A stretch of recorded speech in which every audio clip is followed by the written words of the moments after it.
ஏன்னா பாட விடு இல்ல ஆட விடு. சரியா?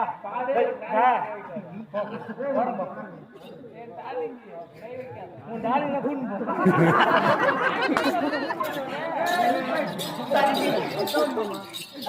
பாட விடு இல்ல ஆட விடு.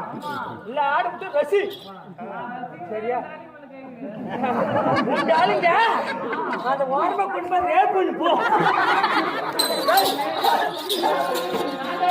நான் வேணான்னு சொல்ல மாட்டேன்.